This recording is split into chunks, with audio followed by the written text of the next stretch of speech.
David will back up my story. I ran into him as I was leaving the church after praying for Kay and her new baby. He gave me a ride back here, didn't you, David? Yes, I did. I saw Ivy waiting at the bus stop in her wheelchair. She seemed upset, so naturally I offered a ride to your house. Now, do you believe me? I'm just surprised is all. And you've never given me any sense that you cared about Kay. She almost lost her baby tonight, Grace. Do you really think I am such a monster that I wouldn't have some concern for a poor young woman in her tragic circumstances? Because I do. Nobody thinks you're a monster, Ivy. Okay, the least Grace and I can do is give you the benefit of the doubt.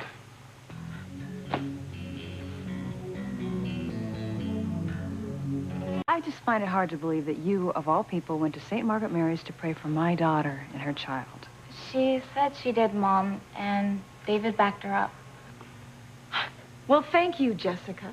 You must take after your father. Contrary to your mother's low opinion of me, I do have a heart. I don't know why you find it so difficult to think that I might care about Kay when I can so closely identify with the dilemma she finds herself in. Unwed mother to a child by a man she loves but is out of reach. Ivy, don't go there.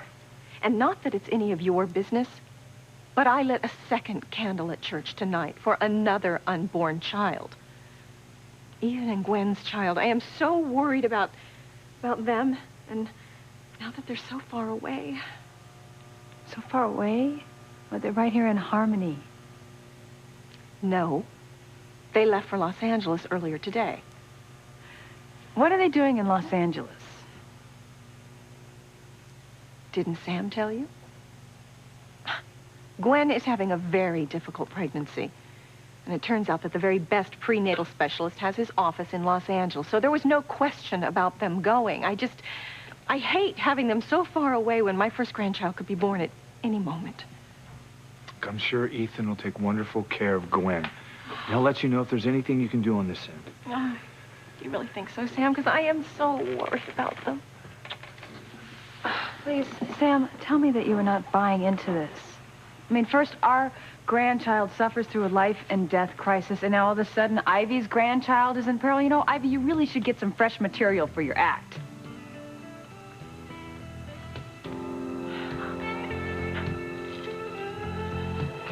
It's just amazing that you would stoop so low as to use your unborn grandchild to win a few points with Sam. How dare you? Gwen is ill, very ill. She and my son... Sam's and my son and Gwen have flown across the country to see the very best prenatal specialist in the world. And if you don't believe me... She's right, Grace. Gwen almost miscarried. She almost lost the baby.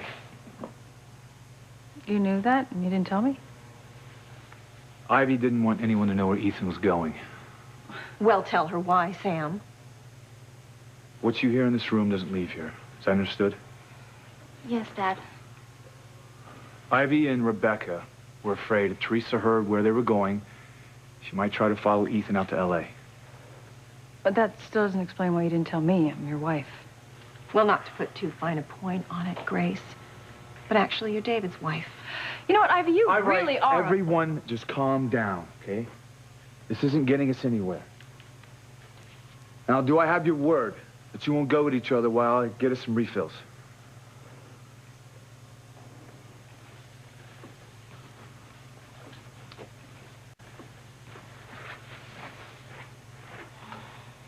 Well, I really wish everyone would just eat the meal I made for them. I'm sure you do, because then you can take credit for everyone eating, and then I have to go in there and clean up the mess. You're ridiculous. I'll clean it up myself.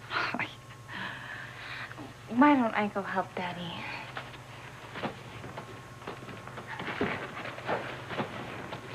You don't fool me a bit, Ivy. No, I'm really not trying to, Grace.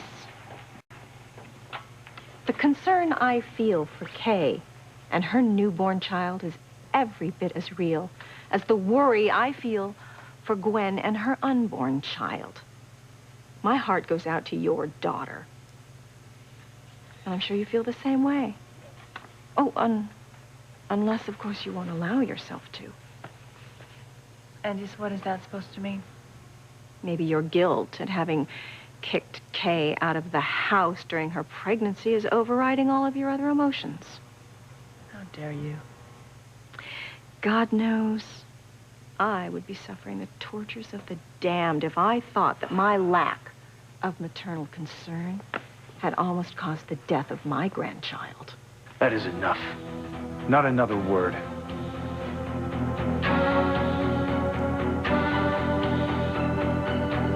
That was mean, Ivy.